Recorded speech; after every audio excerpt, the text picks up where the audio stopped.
అందరూ అభిమానులందరూ గమనించాల్సింది ఏంటంటే ఉమ్, అక్కడ హీరో అనేది ఒక పక్కన పెడితే ఆయన ప్రొఫెషన్ హీరో.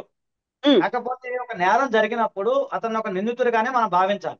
ఉమ్, ఎందుకంటే all are equal before the law. చట్టం ముందు అ- అందరూ సమానులే. గొప్ప లేడు, అవును. పేద లేడు, హీరో లేడు, ఇంకెవరు లేరు. కాబట్టి ఏంటంటే ఆయన అరెస్ట్ అనేది ఒక అభిమానిగా నేను ఒప్పుకోను. కానీ ఒక ఉమ్, న్యాయవాదిగా ఏంటంటే ఏం జరిగింది అనేది మనం అందరికి తెలియాలి ఫస్ట్ ఆఫ్ ఆల్. ఒకటి ఏంటంటే అది ఆ జరిగిన సందర్భంలో ఆ బిఎన్ఎస్ సెక్షన్ 118 సబ్ సెక్షన్ 1 అండి. ఉమ్, సో దాని ప్రకారం ఏంటంటే అది 7 years నుంచి 10 years వరకు జైలు శిక్ష పడే అవకాశం ఉంది. అంటే ఒక వ్యక్తి మృతికి కారణము ప్రత్యక్షంగా కానీ పరోక్షంగా కానీ ఒక వ్యక్తికి మృతికి కారణం అవటం ఉమ్, ఒకటి.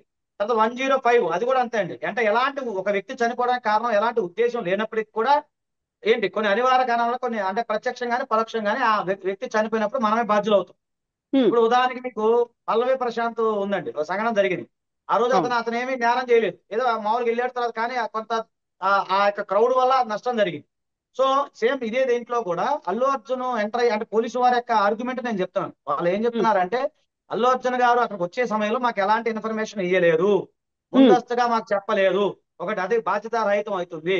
ఉమ్, రెండోది ఏంటంటే మాకు మాకు ఇన్ఫర్మేషన్ ఇచ్చి ఇలా ఉంటే బాగుండేది అనేది వాళ్ళు చెప్తా ఉన్నారు. ఇక్కడ చూస్తే అలా అంటే వాళ్ళు చెప్పిన కోణంలో చూస్తే బాధ్యత రాహిత్యం కింద ఒక వ్యక్తికి చనిపోవడం ఏదైనా కారణం అయ్యాడని చెప్పేసి ఏటూగా అతన్ని పెట్టడం జరిగింది. తర్వాత పోలీసు వారు లీగల్ ఒపీనియన్ తీసుకున్నారు. తర్వాత ఈయన హైకోర్టుకి వెళ్ళడం జరిగింది. అక్కడ హైకోర్టులో కూడా తిరస్కరించబడింది.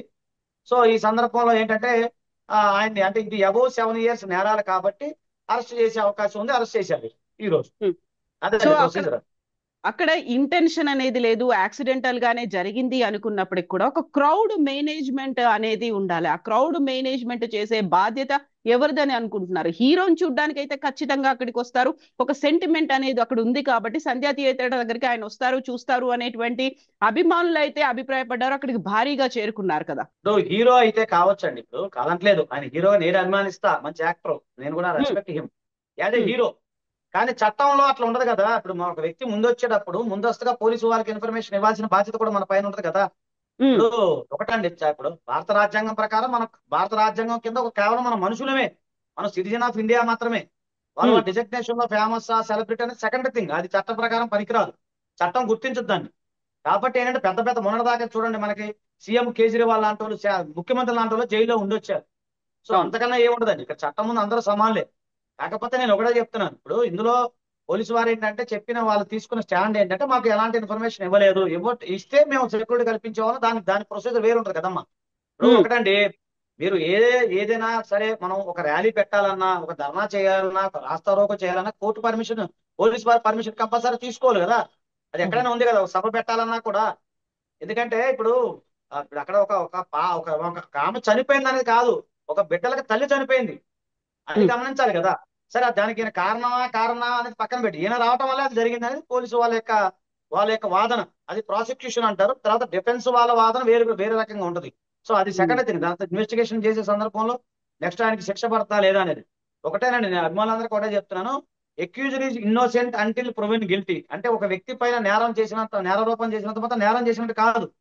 కాకపోతే ఇది అబౌవ్ 7 years నేరాలు కాబట్టి లా ప్రకారం అతను జ్యుడిషియల్ రిమాండ్ లో తీసుకోవాలి కాబట్టి ఆయన అరెస్ట్ చేయడం జరిగింది. ఇప్పుడు ఉమ్. నెక్స్ట్ మరి మేజిస్ట్రేట్ ముందు ప్రవేశపెడతారా లేదనేది నెక్స్ట్ ఫర్దర్ గా మనం చూడాలి.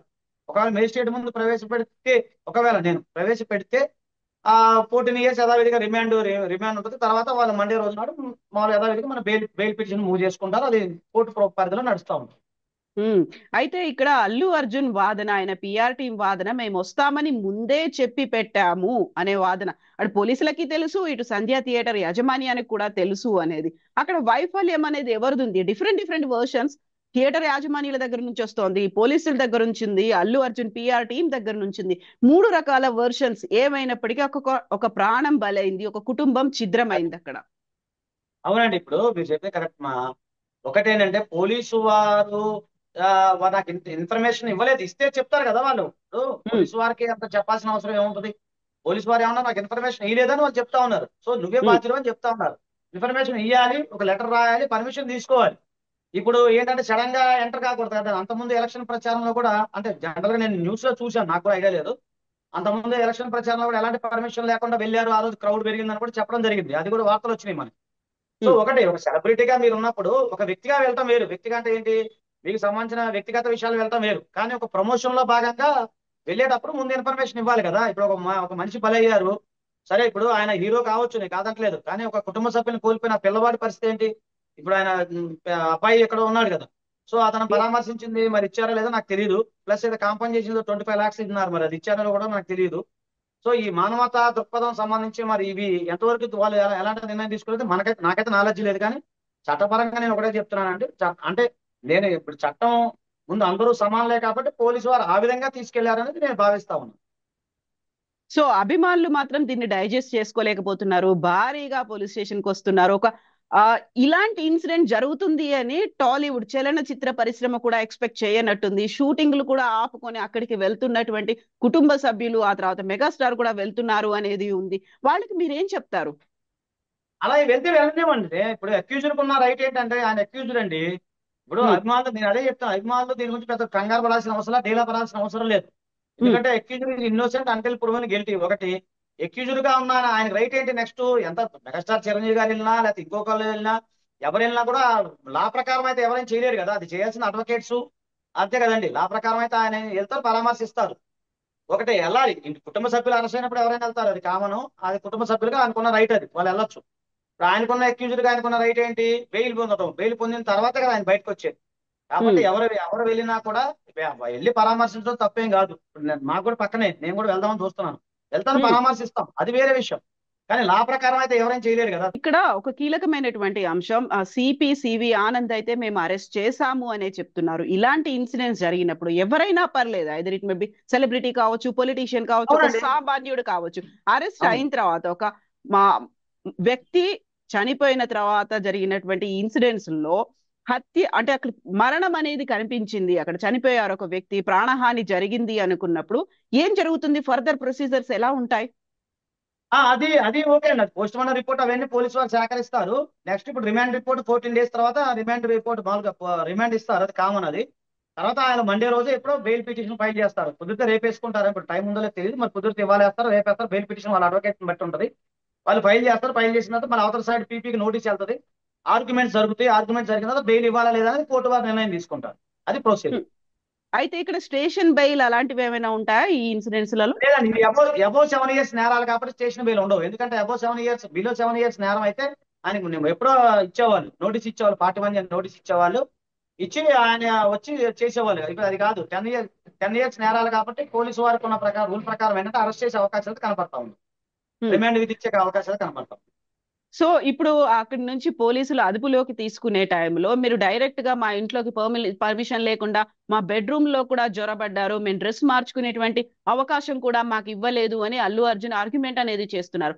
యాక్చువల్ గా పోలీసులు అదుపులోకి తీసుకునేటప్పుడు నోటీసులు ఇస్తారా? ఎలా ఉంటుంది అక్కడ ప్రొసీజర్?